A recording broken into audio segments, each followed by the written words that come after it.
Gaza पट्टी के अल Ahli hospital में हुए रॉकेट हमले में अपना हाथ होने से इजराइल ने साफ इनकार कर दिया है। इजराइल डिफेंस फोर्स ने इस पर बाकायदा एक आधिकारिक बयान भी जारी करा है। उनके प्रवक्ता भी सामने आए और एक्स प्लेटफॉर्म के माध्यम से भी इजराइल डिफेंस फोर्स ने इस बात की लगातार दोहराया है कि इस रॉकेट हमले में इजराइल का कोई हाथ नहीं है।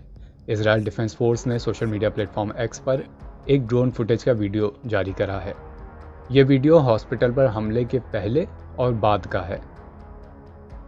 इसके साथ इजराइल डिफेंस फोर्स ने लिखा है कि आतंकवादी संगठन इस्लामिक जिहाद के फेल्ड रॉकेट लॉन्च की वजह से अल अहली हॉस्पिटल पर यह रॉकेट गिरा।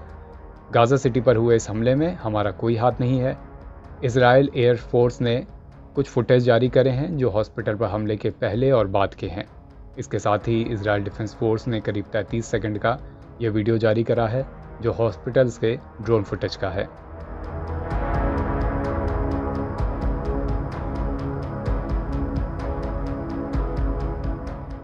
वहीं दूसरी तरफ हमास का और ईरान तक का ये कहना है कि इस हमले में इजराइल का ही हाथ है और इसके लिए वो लगातार इजराइल को दोषी ठहराते हुए अब चेतावनी के मोड में भी आ गए हैं कि इजराइल की ये हरकत नए वॉर फ्रंट खोल सकती है। इजराइल ने जो कुछ भी बयान जारी करे हैं उसमें एक सबसे चौंकाने वाली बात है, वो ये कि इजराइल डिफेंस फोर्स ने जिस नए टेररिस्ट ऑर्गेनाइजेशन इस्लामिक जिहाद का बार बार नाम लिया है। इजराइल डिफेंस फोर्स की तरफ से जितने भी बयान जारी करे गए हैं उनमें कहीं भी हमास का नाम अब तक नहीं है। उन्होंने एक नए इस्लामिक जिहाद नाम के आतंकवादी संगठन का नाम लिया है और उस पर यह जिम्मेदारी डाली है कि उसके ही रॉकेट लॉन्च असफल होकर अस्पताल पर गिरे।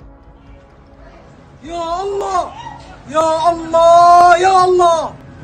इससे पहले इजराइल डिफेंस फोर्स के प्रवक्ता रियर एडमिरल डेनियल हगारी ने भी बयान जारी करा था। उन्होंने कहा, गाजा के आतंकियों ने कल कुछ रॉकेट दागे थे। हमारी जांच में पता चला है कि ये रॉकेट अल अहली हॉस्पिटल पर गिरे।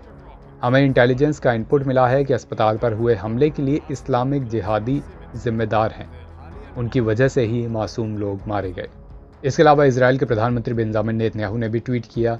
उन्होंने लिखा, पूरी दुनिया को ये बात पता होनी चाहिए कि गाजा पट्टी में अस्पताल पर हमला करने वाले दुर्दांत आतंकी थे, न कि इजराइल डिफेंस फोर्स।